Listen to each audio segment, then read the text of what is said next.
Welcome back, everyone, to Loren the Amazon Princess. We're in Chapter 4, getting closer to the end. We are in the middle of battling demons, because, you know, what else will we be doing, basically? We're actually in normal mode right now. We'll see how this goes.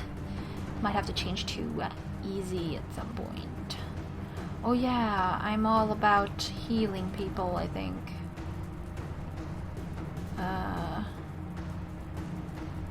No, we can do a little Oh.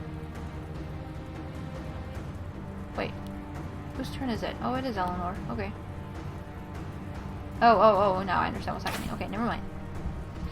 Dora. Yeah, this might be not so good. They all do at the same... All the demons get to go at the same time. Okay, well, we don't like the Hellhounds. Okay, Draco.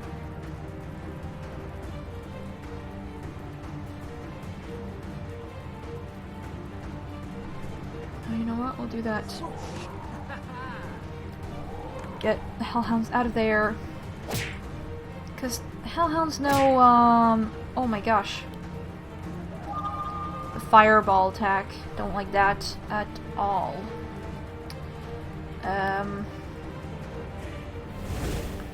Yeah, that one. Inferno or whatever. Yeah. That takes a toll on everyone. Not a fan of that. 40, 41. Okay, let's do that one. Shoot that one. Okay, rally. Meteor Swarm. Well, Meteor Swarm 2. Ow. Ow.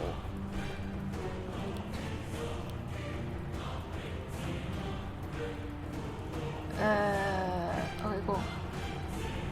Loren. Draco. What's... Yeah, okay. I could actually go for that one. Everyone. Yeah.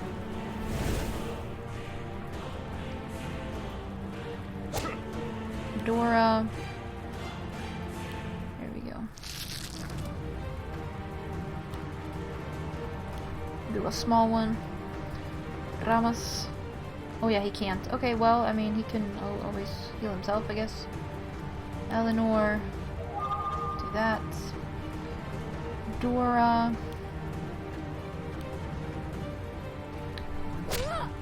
Yes. There we go. Ooh, it's burnt. I don't know how it got burnt, but I like you being burnt. I like it when you're burnt. Oh my god. Oh, because it's burnt! Oh, so it takes 40% of target's actual HP. Okay, yeah. Go.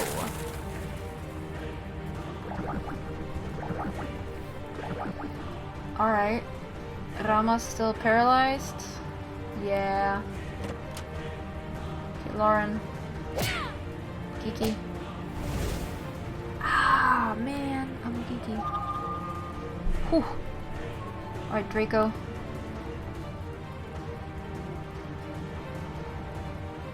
Equal. Depends on who I want to do the most damage to. I think that one. Oh yeah, that one died anyway, so. Oh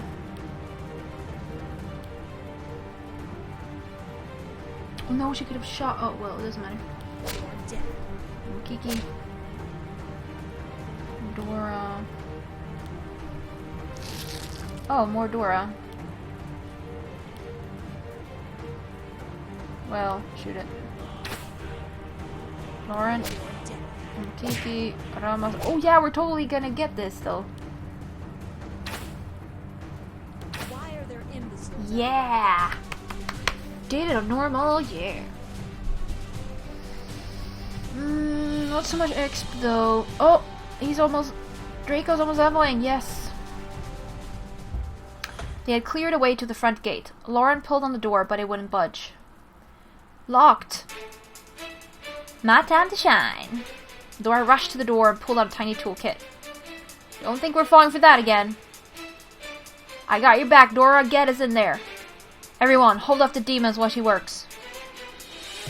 Loren and Eleanor looked at each other and nodded. They had forged a bond that required no words. They each knew what had to be done. The beast before them charged forwards. Loren and Eleanor moved into a tight formation. When the demons reached them, their attacks were in unison. They were like one fluid warrior, taking on the challenge together as two halves of a more powerful entity. Laura cursed her tools and the door behind them as the demons' heads began to roll. Review your party setup. Okay, so no, yeah, we can't have Dora now. Oh, I mean, we could take Ray, because he's basically the same as Dora. But I'm thinking maybe we could take some of the others, like more magic. Yeah, sure. I think she can heal, possibly. Meh. Fun anyways. Here we go. Ooh. Ouch. Okay, Mirth. Hail. She could make them frozen and this tired. Heals 3 nearby allies for 30% of total HP. Yeah, sure. And that one. Oh, this takes the same amount.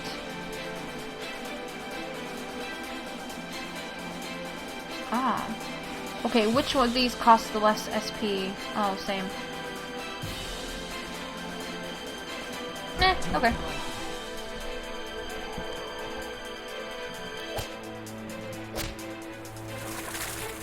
Ouch. Ramas.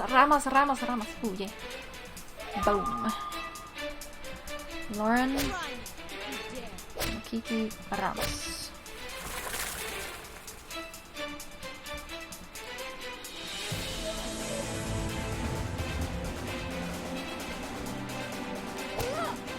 Draco.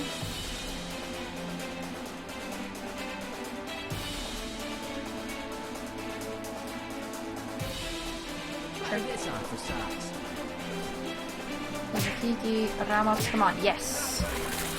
Ooh, it missed Ramos too. Yeah, Eleanor, heal. Okay, Loren, Kiki,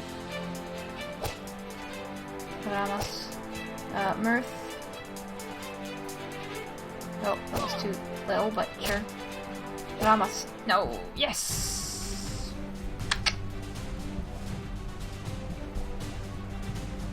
Oh man, it's like Draco's like 5 XP left. What? Loren's sword glowed brighter with every hit, and she suddenly staggered. What's wrong? The magic of the sword is growing too much for me to handle. The blade was almost too bright to look at directly. Loren had to drop her own sword to grasp it with both hands just to remain in control of it. The encroaching demons hesitated, seeing the sword in her hands. Loren raised the ember blade above her head. The light surged through her. Eleanor almost dropped her own sword watching her. Demons screeched and started to flee one by one, but a few dared to continue forward. Swiftly, Loren brought the blade down and cut through the empty air. The blade sang. It created a shockwave that jetted straight towards every demon ahead of her. They all died on contact.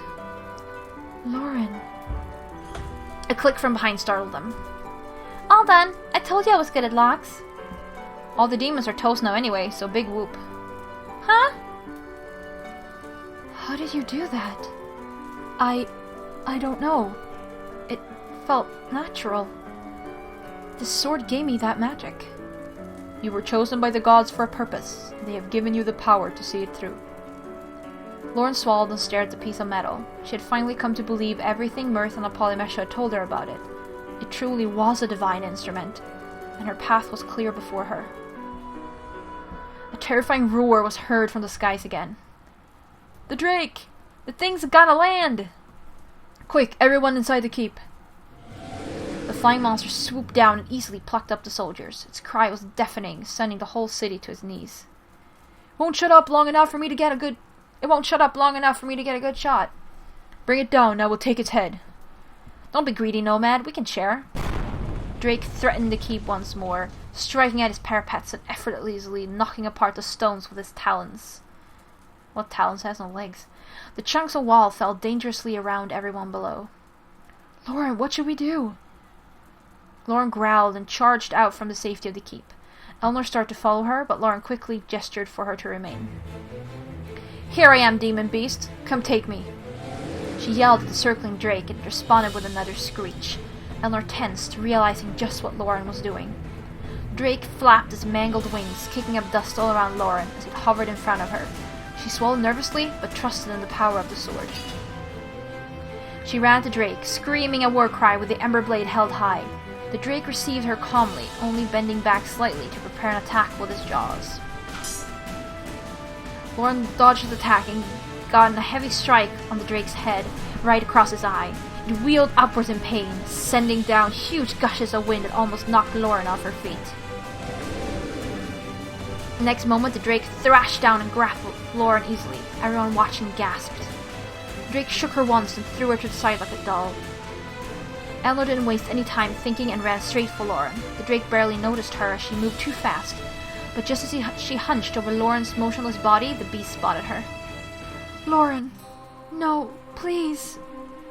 A twinge of movement in Loren restored hope in Elnor's heart. But the joy was short-lived as the giant Drake attacked her from behind. She was too focused on Loren to even protect herself. The beast snapped her with his fangs and managed to tear her flesh. Elnor cried in pain. Arrows pelted the side of the Drake, pulling his attention away, but the damage was done.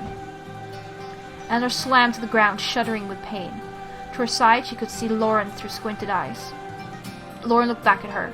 Her hand clawed at the dirt and her teeth clenched, but her limbs still would not obey her. She wanted to rise and slay the Drake even more than before. They both stared at each other, wondering how they both ended up there, together, powerless, bleeding dry. Elnor had come to Loren's rescue without any thought of her own survival, and even then, her heart wasn't beating wildly against her death, but against Loren's death. Through the dirt and gravel, Elnor stretched out her arm towards Loren as best she could. To her surprise, Loren did the same. She slid her arm over and covered her hand, with difficulty. Their hands cradled, and their fingers interlocked. Then they found the strength to squeeze their palms together, and harder still. Soon, their hands were so tightly grasping each other that there was no doubt in their minds that they now had the strength to stand and fight back. And they did just that. They rose together, finding their footing in the middle of the chaos, giving each other strength with only their looks. They only let go of each other to find their weapons and charge back at the beast together, as they always should have been. Watch out for his fire breath! Shield yourselves! Just as Polymesho said, the Drake blew heavy streams of flames from his nostrils and into the path of the party. They all stopped, just barely dodging the attack. Whoa! Careful! We have to save Loren and Eleanor, but the Drake is in the way. Drake whipped around, swinging his tail aggressively. Boss fight, giant Drake. Okay, I'm gonna presume that I'm not gonna be able to do this boss fight on normal. So I'm actually just gonna go for easy directly. Boom. Because I have no faith whatsoever in that I'm going to be able to do this on normal. Nah. Nah.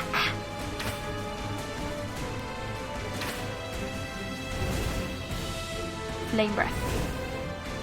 Don't burn my party members. Especially not this one. Okay, I'm gonna presume that ice does more. Yep.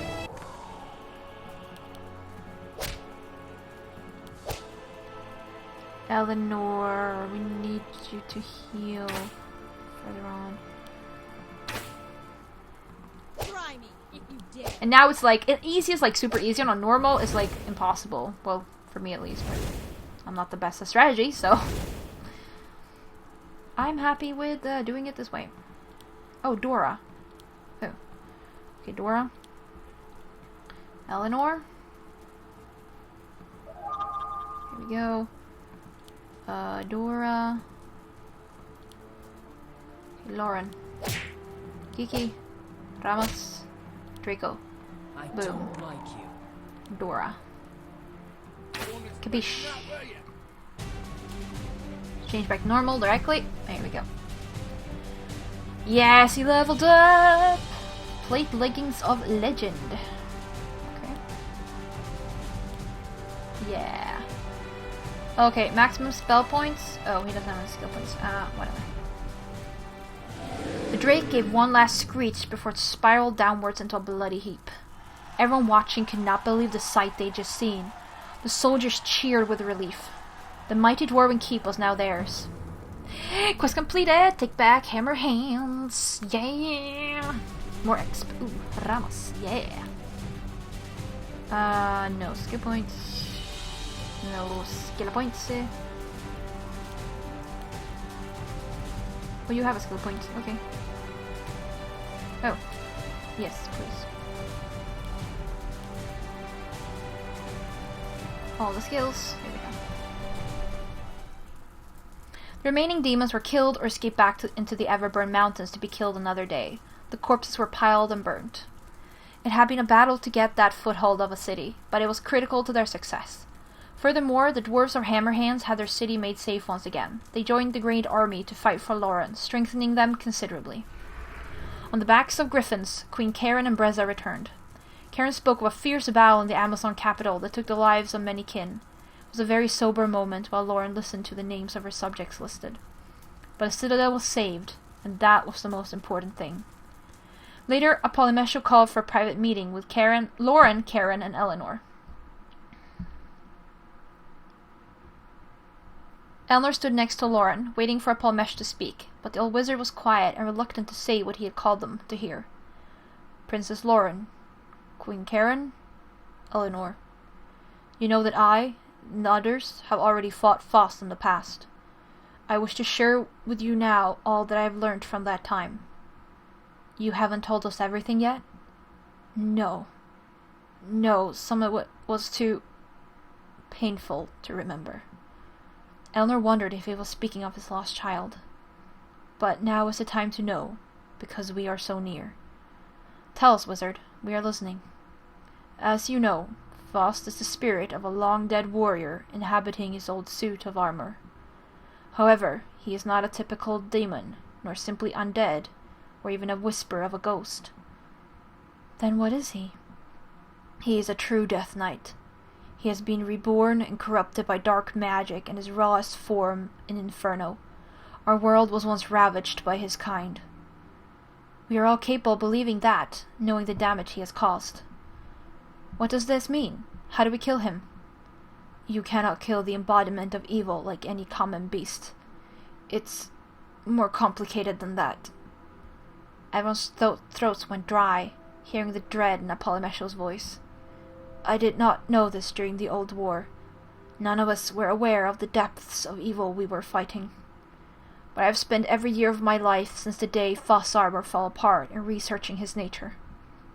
Everything I have learned has led me to believe that, when anything dies, a rift to the Underrealm is opened, and that is where our souls go. The stories about life after death, are they true? I do not believe what lies in the Underrealm can be called life. It is the realm of non-existence, and we need Faust to reside there, permanently. Underrealm? No, there is Inferno and there is Elysium. Those are the only two places one can go upon death. Nothing in my research can account for their existence. It may in fact be a frame of mind that you can achieve. I am not sure. Hold on. Are you saying that Faust didn't truly die when you killed him back in the Old War? No. Rejoining the piece of armor would reanimate him, so his spirit was still very much alive, willing to wait however long it took until the pieces met again. It's true he was removed from our realm, but his soul was still unbound from death. We must find where his true spirit is hiding and eject him to the Underrealm where he belongs. I will do whatever it takes. He cannot terrorize the world ever again. Mirth will find his location with her divination, and we will crush him. It is not so simple. Mirth's divination can only search this realm, and it is likely that Faust is hiding away from our realm. All this talk about realms. I have studied the theory of realms for many years, but there are still only theories, true. I chose to believe them because they are the only explanation for Faust remaining alive after all this time. The most important discovery of the theory of realms has already been proven. The last war, my daughter discovered in fighting a companion Death Knight to Faust. What discovery was it? Death itself is a gateway to the Underrealm. Faust has escaped death, so he is incapable of dying. The door to his death has been permanently closed. To send him to the Underrealm, we would first need a gateway. Grit was quiet when he finished speaking.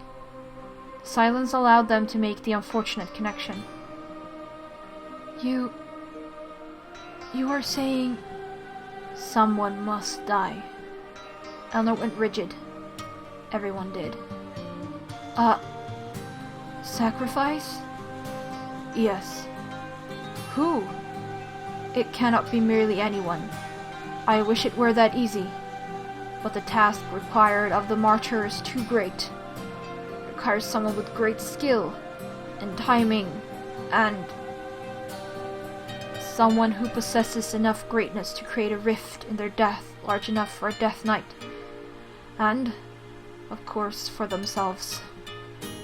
They could each hear their army celebrating a city through the windows, but not a sound was made within that room. Eleanor looked to Loren and her queen.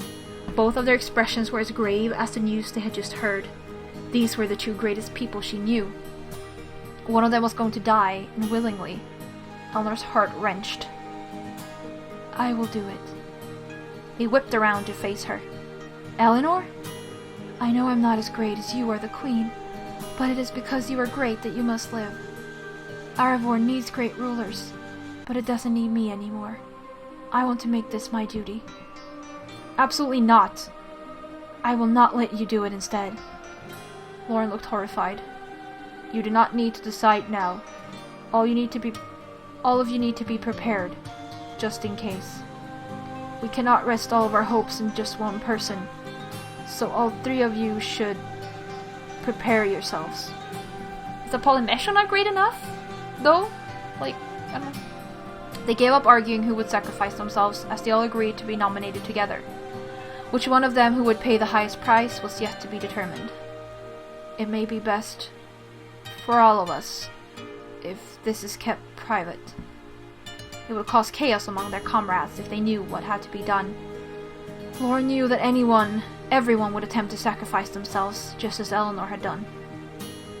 She had already made up her mind to become a martyr, but, unfortunately, so had Eleanor and her mother. The door opened and Mirth entered the room. She immediately picked up on the tension and looked around warily. I am sorry, but I think it is time to start our divination, Archwizard. Yes, I will accompany you. Mirth and Polymesha left the room quietly. The three of them stood in silence with each other for a long moment longer. Loren broke away first, briskly leaving. Karen gave Eleanor a compassionate yet pleading look and followed suit. Eleanor looked through the windows to the volcano just outside of the city. In those mountains lay her fate. As a slave, she had never thought she could give the world anything, and she never once desired to. But now, there was only one thing she was sure of. Eleanor was going to lay her life down for Aragorn. For Loren.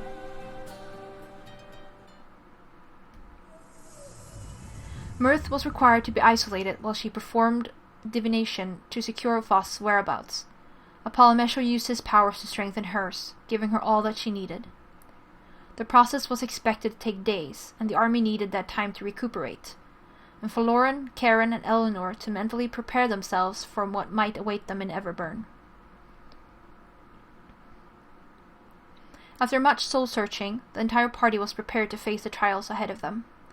Mirth returned from her divination with Polymesha. She revealed that Faust had a secret lair underneath his castle, which was crucial information. Loren arranged for the army to mobilize in the morning. They had but one more day to train and one more night to rest, and then it would be all over.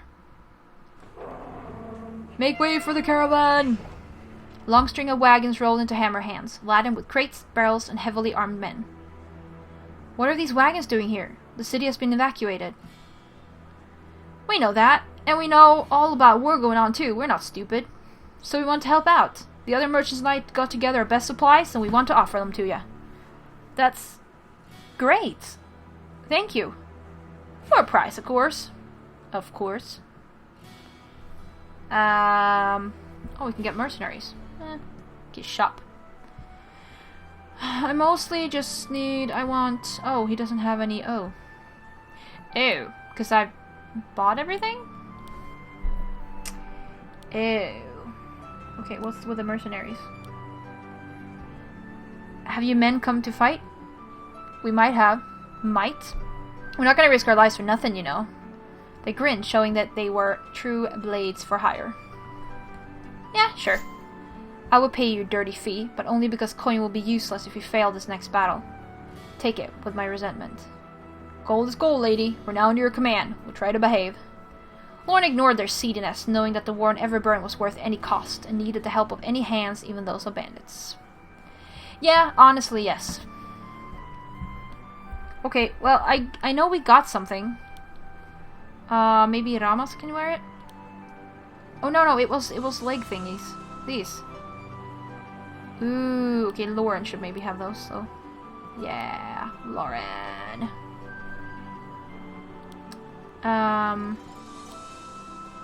Yeah, I don't think I need to shop anything.